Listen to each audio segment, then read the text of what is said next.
Greetings, my fellow knights, and welcome back to Recon by Fire. And for today's battle breakdown, we are doing the brand new Knights Codex Detachment Valorous Strike.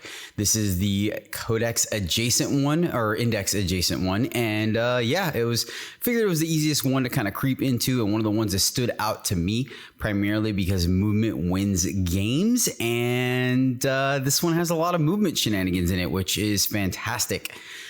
This is going to be our battle breakdown format where I just discuss the game as we go through it in photos. I will be giving you breakdowns of the strategy I was trying to use and give you an idea of what my opponent was trying to do. Don't worry, I am planning on filming some battle reports for our usual rapid fire style, but I wanted to get this one out as quickly as possible. Then after this, I'm going to work on my Codex review, so expect to see that in the next day or two as well. Diving on into the list, for us, we're running a pretty simple and standard one. The Immolator / Sisters of Battle package, I think, is still solid. Great for screening backfield, great for having sticky and just stripping cover. Because of that, we're running 3 Helverins with the new, suppression thing. Mainly, nothing's changed on them other than that. The anti-fly went away, and we got the anti-suppression. So they essentially, whatever they shoot, if it survives, it's -1 to hit for the remainder of your turn and their turn, which is, it's fine. I mean, I don't think it's bad. But it's also, I don't know about you guys, but I try to kill everything that I shoot at and leave little alive. But it's nice to kind of spread out the damage, especially with 42 and 36-inch guns. 1 Warglaive because we want to get in close, and getting into melter range with that assault is extremely potent. Yes, we do want to charge with this sometimes, but just giving us that option is solid. I'm not a big fan of all Helverins or all Warglaives because different situations require different tools. We're running a Gallant because it got a buff, I would say, getting lethal hits on its sweep attack and devastating wounds on its strike attack. And I just wanted to try it out with that additional movement shenanigans and threaten it to see. I wasn't the biggest fan of it initially, but I wanted to try it here. I like to do the actual groundwork before I make an opinion on something. So we're running the Gallant here, see how it does. A Crusader that obviously is fantastic in this detachment, being able to give it lethal hits. It comes with sustained hits. It buffs our Helverins, and it just has a good amount of firepower, especially with the fact that we can give it assault. Very difficult to stay out of line of sight from this guy. And finally, a Lancer to be our distraction Carnifex, push in the aggressive, or be aggressive into the opponent and allow us to get those firing lanes and not have our shooting platforms be threatened because they have to deal with the Gallant and the Lancer. That was my idea behind this list. I normally run 2 bigs. If you guys know on the channel, I like having access to more actions and more activations. But again, with the points and whatnot, I wanted to try it and see how we've been seeing a lot of success with people running through bigs. So I'm trying that out. John rushed over and brought his standard Death Guard for us to play. He's going to be playing the Virulent Victorum detachment, I believe is what it's called. He's running a Knight Despoiler with double battle cannons, which is absolutely fantastic in Death Guard because of the fact that they already give it the -1 toughness and then -1 to save, making them effectively AP2 weapons. And sometimes it does shift them from wounding on 5s to wounding on 4s, or 3s, which is quite powerful.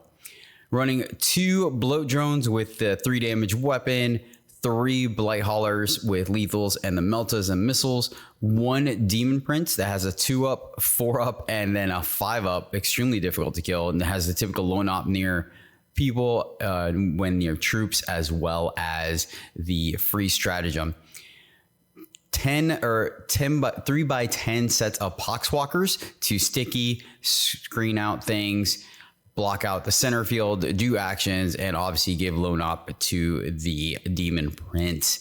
1 set of Chaos Spawn because they're durable and they explode on impact, which is fantastic. And finally, the bane of my existence when it comes to playing Knights, 2 squads of Death Shroud, both with a Lord of Contagion, and each have an enhancement, one with the Dev Wounds, I believe, and the other with crits on 5s. Not sure if it's a standard list or not, but it feels pretty standard to me. Has plenty of stuff to do with Knights and plenty of stuff to do actions with. So we'll see how it goes.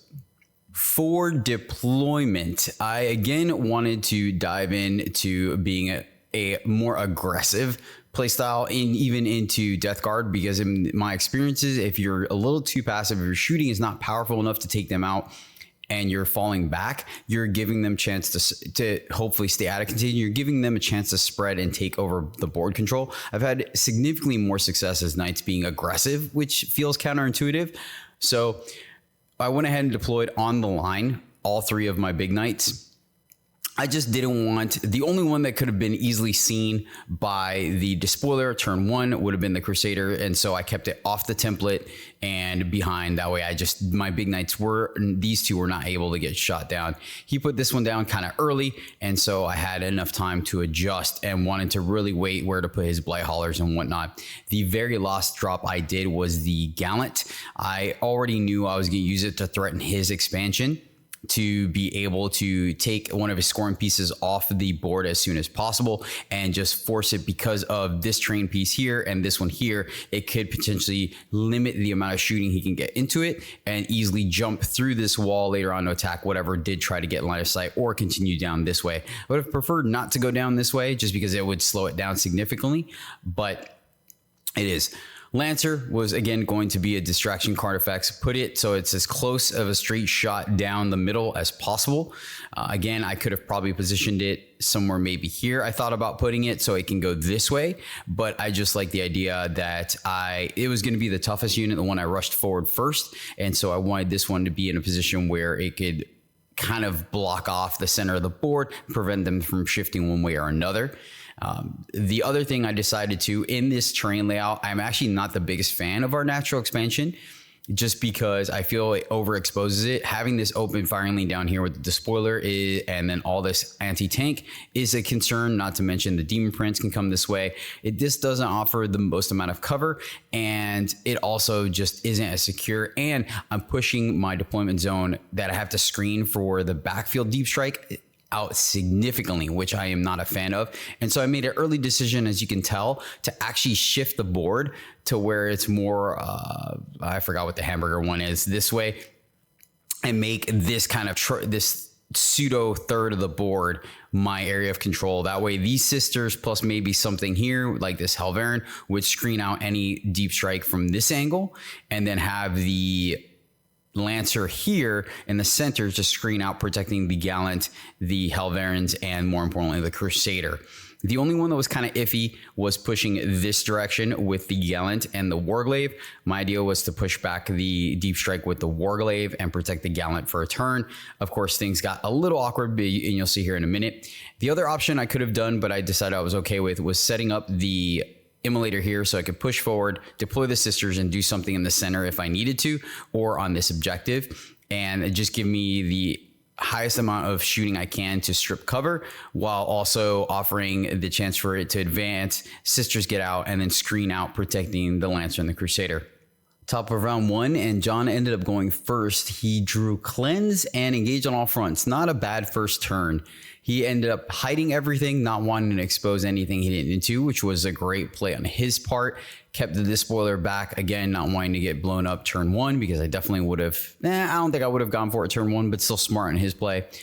Repositioned one Blight Hauler here to stage for this turn. Moved this one back here to stage as well, not knowing which direction, if it was going to go forward or over this way. Bloat Drone initially was going to hide in this corner or in the template, but didn't want to get shot across the way this way, so it stayed off the template. And then nice and easy, the Chaos Spawn came out to take the center objective and say, come at me, bro. And a great play here. He saw the read with the Gallant coming down this way, and so in order to protect the Blight Hauler, he spread out the Pox Walkers in a way where he was still on the objective, but stopped at me from going anywhere near. If I went up to it, it was going to be a 9-inch charge. And so that was clearly off the table, and great play. So easy turn for them. Went ahead and cleansed on the center, cleansed on this objective, and then just got the engage for 2 points, which they'll happily take. Bottom of round 1, we end up drawing Engage on all fronts and Establish Locus. Spread out the sisters here to screen out the backfield. Nothing really going on with this Helverin. No reason to expose it here. Again, we're sticking to our plan where I'm going to abandon this expansion and shift and give it to him if he wants it. Keep this Helverin here for any screening to just avoid anything coming in the back line for right now, and have it be able to shoot down this way if I need to, or also down this firing lane if need be. Could have brought it a little bit closer, but again, I wanted to keep it flexible. Immolator comes out just a little bit. I did consider moving it all the way forward and screening, but remember the spawn were here, so I wanted minimal exposure to the Demon Prince coming at it. If he wanted to come out and shoot at it, I would prefer it, to be honest with you, but I think he knows it just strips cover. And so we moved it out just a little bit, left the Sister in it for the moment because I wanted to potentially move them forward if I needed to and screen out the Death Shroud in the center. So it will just touch the objective. The Lancer we pushed it forward aggressively. Great positioning on the spawn, so we didn't really have a good way of moving it over to this side to have a good charge anywhere, nor to have a charge in this Bloat Drone.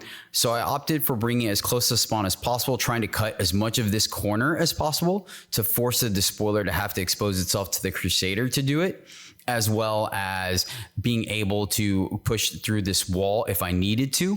Again, being a distraction card effects, I wanted it to soak up as much damage as possible. Maybe it would survive, maybe it didn't, but if he's focusing everything on this guy, he's the toughest 400 points we have, and it's gonna save a lot of everything else. We moved the Crusader into this building, hoping that it has the most line of sight in everywhere we need, and it could stay there for a good portion of the game. That way we are having access to lethal hits, or correction, sustained hits. Lethal hits would be the strat. Advance this Helverin so it gets out because it was back here. So we advance as it comes out here and over enough to where it could see the Bloat Drone that was here, right? I think it was a Bloat Drone.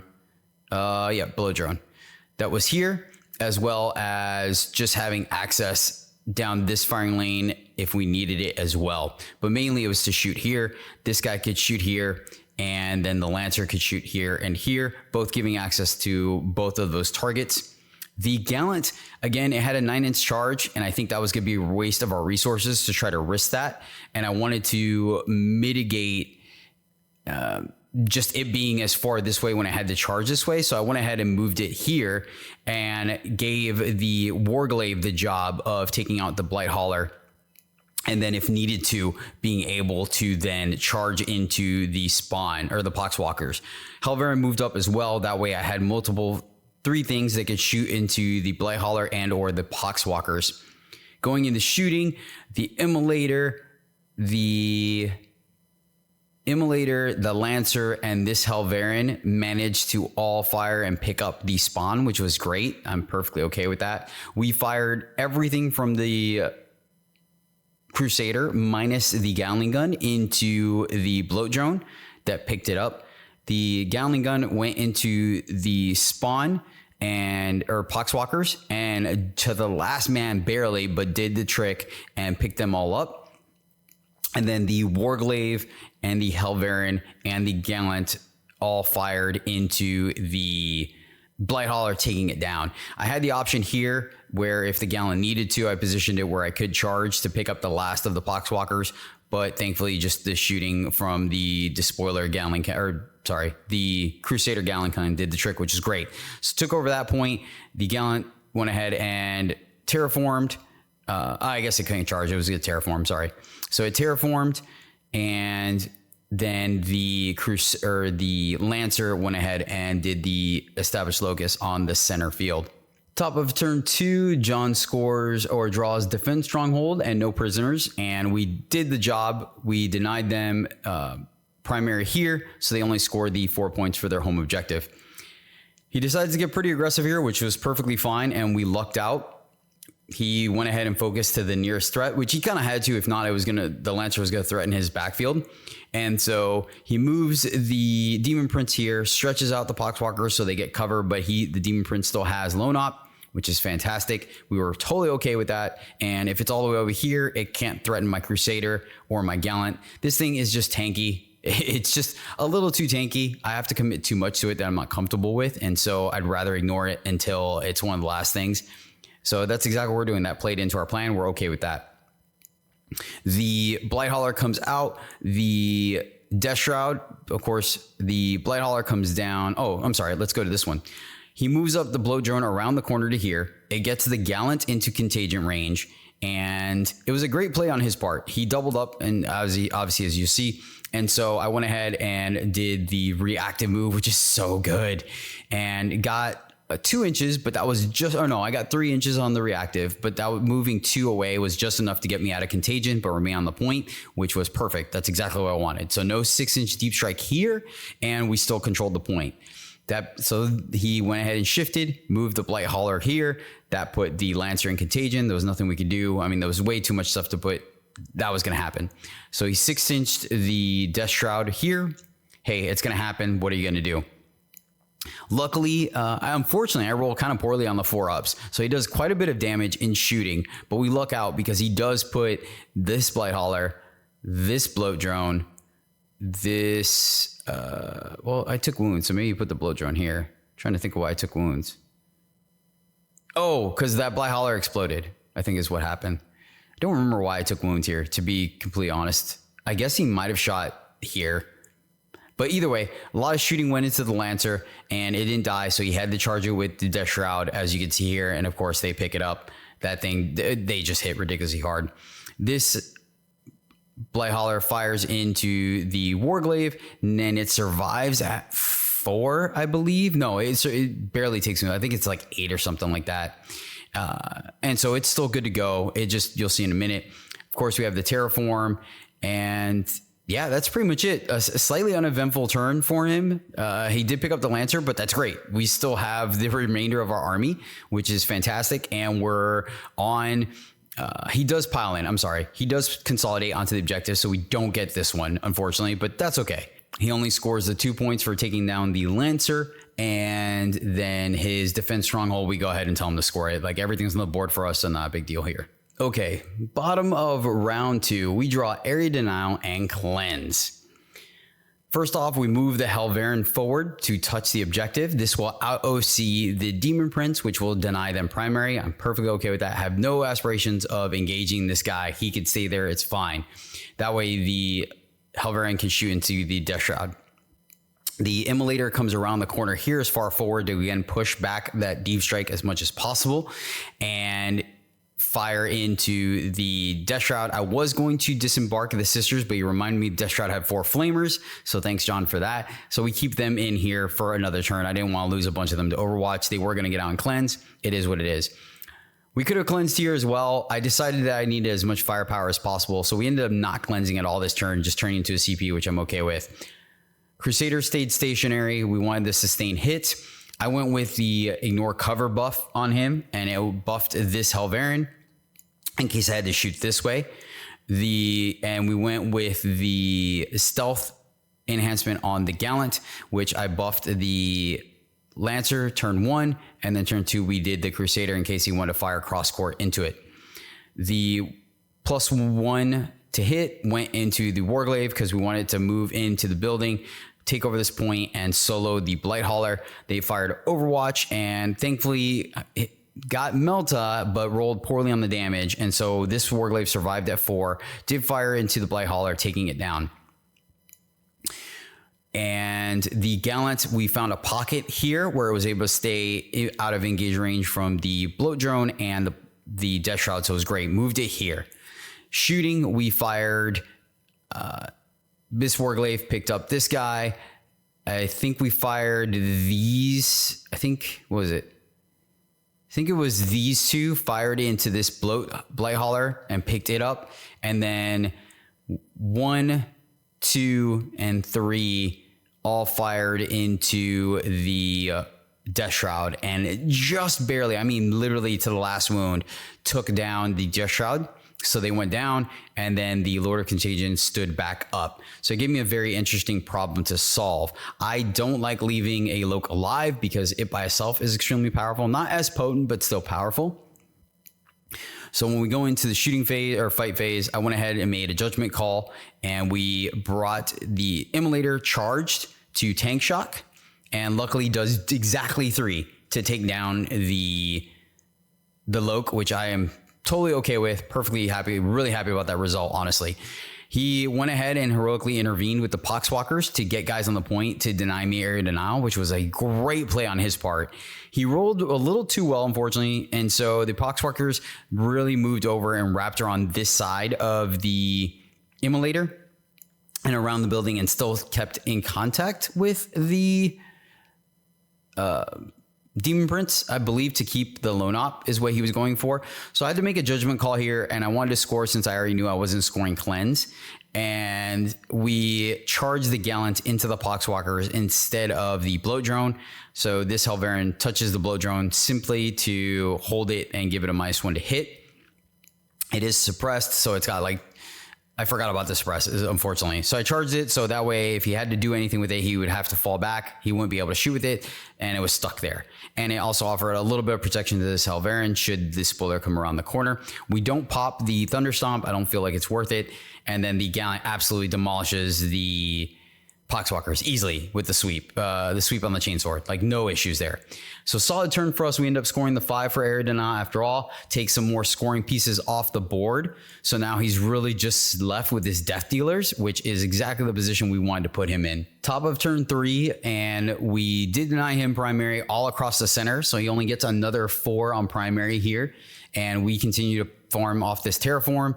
Unfortunately, we couldn't Terraform here because the sisters couldn't get out, but that's okay. We're doing all right so far.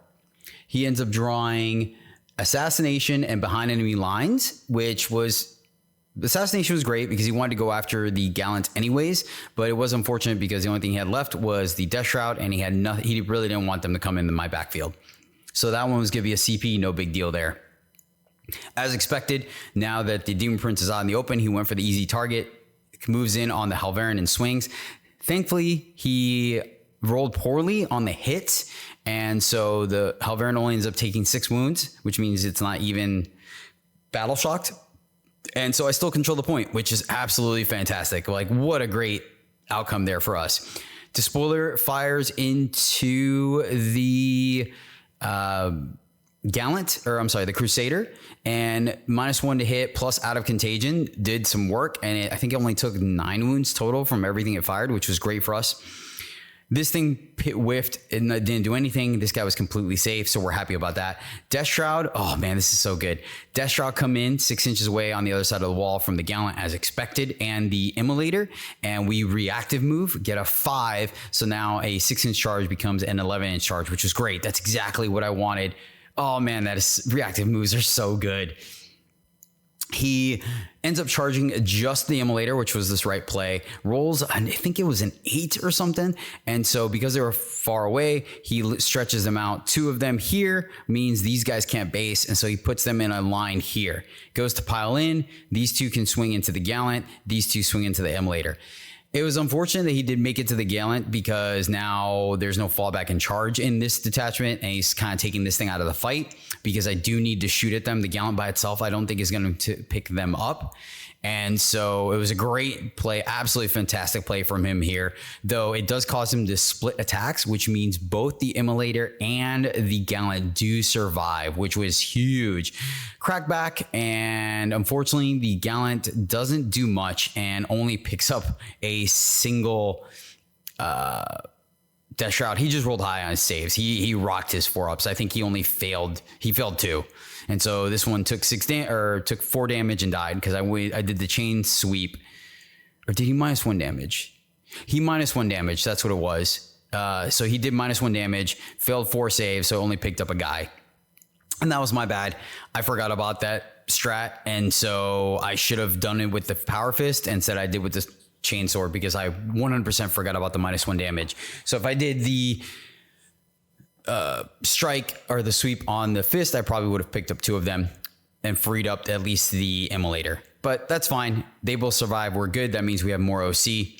And they do manage to score nothing. They didn't score behind enemy lines and they didn't kill our characters. So a big denial turn there where they only score 4 points. Fantastic for us. Bottom of 3, we draw Bring It Down and secure No Man's Land. And then we rock the full 15 points here, controlling 4 objectives and a Terraform. We go ahead and insane bravery on the Gallant to make sure we can fall back and also make sure that we control that point, because he did have 3 over ours 2, and that locks it up for us even with him bracketed. He survives at 9. He was bracketed. So I think that takes that one absolutely phenomenal. Exactly what we wanted.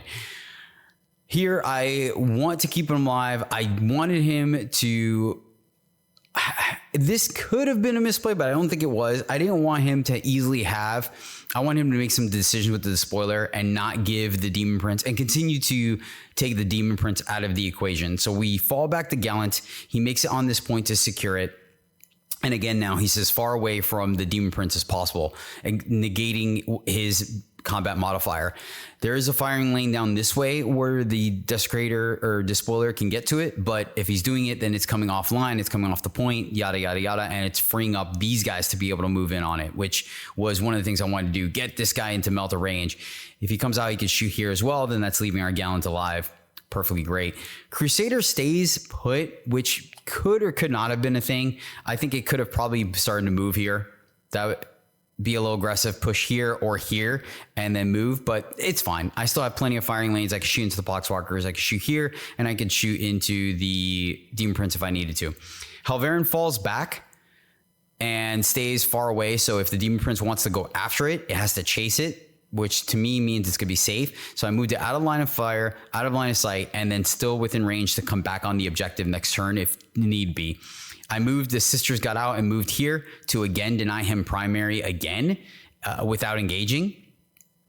And the Helverin moved through here to push back and protect the Gallant and the Helverin. And this guy stayed put because I wanted to keep him. I needed shooting is what it was. So the Immolator falls back. Unfortunately, the Gallant falls back, which means this was great play on John's part. This guy's out of the fight. So it's literally just 2 Helverins, and Warglaive and the Crusader that can fire to the Death Shroud. Awesome play here. Using the Demon Prince's ability, he gives them -1 to wound, or -1 damage, and go to ground, which gives him cover, which hugely messed up my plans, hugely. So sure enough, everything fires into them. And as you can tell, I had to go in with the Helverin tank shock to kill the Lord of Contagion, which means there was nothing left, and I didn't want to engage it. And so it stands back up safely, and we're good to go. That overall, we end up getting secure no man's land. We don't take this guy down, so we don't get to bring it down. The Warglaive charged and just didn't get there. And so it survived at 2 wounds between these 2 attacking. I didn't Thunder Stomp. I didn't think it was worth it, honestly. So we hold on to bring it down. We don't discard it. And we do secure for 5 as well as the full primary. These sisters advanced, but not enough to get here. So we moved them here to stage to use their Meltas next turn and or get on the point. I would have potentially thrown a grenade or fired their Meltas here, but it was not feasible. So top of round 4, he held on to Assassination and drew Overwhelming Force. So a solid one for him. Fantastic. And he comes back with a vengeance here. The Lord of Contagion solos the Helverin, picks it up, which was unfortunate because it was pretty healthy. I think the only thing, it took 4 wounds from the Gallant blowing up is I think what happened. Either the Gallant or, the Gallant blew up and knocked it. Oh no, I'm sorry. It was the Lancer that wounded it. The Lancer, that's what it was. That's what did damage to the Gallant. The Lancer blew up, did damage to the Gallant, my Helverin, and something else. Despoiler comes offline, fires into the Gallant, takes it down. We rotate, but it's not enough because I was in Contagion because of that Bloat Drone living. So I was in Contagion, unfortunately, this time, which means it was wounding on 4s and it was AP2. So I rotate. Unfortunately, it did just enough. It did exactly 9 damage, which was what we were at. So it explodes. Luckily, the Helverin's on the point to still control it. We have our Terraform. He completely ignores the Warglaive. Lord of Contagion picks up the Helverin and tags the Immolator again. And the Demon Prince picks up the sisters. No big deal. That's fine. They did their job. They denied 5 points. We're great with that. He does end up scoring the 5 points for Assassination on the Gallant, and then the Overwhelming Force for killing the sisters, the Helverin, and the Gallant. Bottom of round 4. Oh, and I'm sorry, we do in combat. Sorry, let me go back there. And then in combat, we pick up the Bloat Drone, which is great because then that gives us the bring it down on their turn. So we still get to draw 2 new secondaries, which is absolutely fantastic. Bottom round 4, we draw Recover Assets and Display of Might. And again, because of the way things played out, a little awkward on Recover. I did initially wanted to, I just foregoed it here. I figured it's time to step on the gas. And so that's exactly what we did. Crusader came out to get onto this objective so I can secure it and continue to push to use my armigers for other things. And it had line of sight on the Desecrator. Helverin stayed put because I wanted firing lanes on the Lord of Contagion as well as the Desecrator, and the Crusader was touching this to fire on the Lord of Contagion as well. Helverin did exactly what we wanted it to, scooted forward. It terraformed because it stole the objective from the poor Demon Prince again. Oh man. Immolator fell back. And then I remembered I had a Hunter Killer. I don't know why I forgot to shoot it this whole time. Fell back just to live so I could shoot. Both these Meltas from the sisters fired into it and they hit, but they failed the wound somehow, even with the Cherub. Unfortunate. And so the Helverin, oh, I chucked a grenade. That's what it was. So I chucked a grenade and then the Helverin, these two firing into it, picks up the Lord of Contagion. Fantastic. The Warglaive and the Crusader fire everything into the Desecrator and picks it up. So overall, solid turn here. I'm feeling really good about our position now. And because now he has to either come to the center or deal with this guy and give us this. Either way, he's going to give us a point, and I'm perfectly okay with that. And now we have a chance to threaten his home objective as well. So solid turn. And again, we control 1, we control 2, we control 3. And because the Loke is just 1 OC, we have 2. So we max out primary again this turn, which is great for us. And we do manage to score Display of Might because he only has one thing in no man's land. So we take that one easily. And we go ahead and hold on to Recover next turn because it's going to be the end of the game. This guy can recover, or this guy in their zone. Crusader can recover no man's land, or this one. And then the sisters can move back and recover in our deployment zone. So we hold on to it for the guaranteed 5 there. Top of round 5 for John. He draws Area Denial and Recover Assets. So these guys got nothing doing. They just stay on the point. We were kind of rushing through this turn at this point. He could have moved them into the building to protect them, or cycled a mission. The Demon Prince decides to go for the center for Area Denial, but unfortunately doesn't roll hot. And I do pretty decent on my saves because whatever, the Immolator is amazing. And the Immolator actually survives at 2 wounds. And so that's great. I denied them Area Denial. So only 4 points on primary and then 0 on secondaries for Death Guard, which, I mean, I consider that a win right there. Last round of the game, we draw Storm Hostile Objective and Mark for Death. Or I'm sorry, we draw Mark for Death, which I cycle away in the orders for Storm Hostile Objective and Recover Assets we kept from this turn. We score at the end of the turn, so we're not worried about this. And nothing moved really, but because we talked it out. These sisters move back. They will do recover.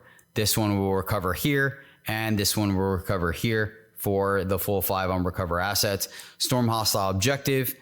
The Helverin just has to touch this, and because he owned it because 3-2, so he owned this one. So the Helverin just has to come here, touch this one, and that scores us our Storm Hostile Objective.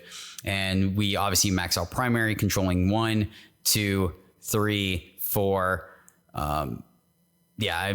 We could have technically, I guess, tank shocked or whatever here, but so 4, we max out on primary, which is great. So overall, final score ends up being 9150 in our favor. It felt good, man. The reactive move just was absolutely fantastic. It did exactly what I wanted to do, which was just make things awkward and ruin people's plans, especially on bigger knights. And that felt absolutely great. Lethal hits to 3 things was awesome as well, to be completely honest. The fact that our stratagems buff 3 things at a time is absolutely phenomenal. We didn't really get to use the +2 movement at all, unfortunately, but that's okay. I mean, it's kind of the expensive one. Rotate Ion Shields we used. I didn't use Thunder Stomp, and there's one more that I considered but didn't. It's all good. Overall, the detachment felt good. This may have not been the best example of it because we weren't really utilizing our speed past turn 2. I think it but I liked the list. I liked the fact that I had ways of keeping my range units safe by having some melee. I don't necessarily think going all ranged is the correct play in this detachment, because you can outrun your opponent, but eventually they're going to have some board control if you're not wiping absolutely everything. It was fine. I don't think I'm going to take 2 melee knights next time. I may do a hybrid or bring Canis or a Preceptor. I was thinking about it, but I wanted to try the Gallant and then obviously the Knight. And just this strategy I'm starting to adapt into Death Guard played into that more aggressive being in their face. But again, I always had shooting lanes where I needed them, which I think played into the ability as well. And so I'm happy with it. I think movement is king, and just the reactive move alone. In Grey Knights, I love Miss the Dimos or Shadows of an Arc, and this one is not obviously as good as that or broken, but it's still pretty darn good, especially denying that 6-inch automatic charge from the Death Shroud was huge. Doing that both rounds 2 and 3, I think was absolutely huge. John did a great job of playing around it, but it was still effective in disrupting his plans, and I am perfectly okay with that. Overall, initial game, I still have some growing to do and learning. We're still going to try out some different lists and whatnot, but I wanted to rush this out there to get it to you guys as soon as possible. Again, I'm going to be filming quite a few games, and we'll be posting both these battle breakdowns and some battle reports. So definitely stay tuned and check those out. If you haven't already, subscribe to the channel, like the video, share the channel with your friend as we continue to grow. And I know this is something you guys enjoy and want to continue to get out of. Thank you so much for watching. I really do appreciate you. And I hope you're as excited about the Codex dropping as I am. Fun things to do. Stay tuned. Again, in the next day or two, you should see my Codex review. That'll do it for today, my friends. So until next time, as always, happy gaming.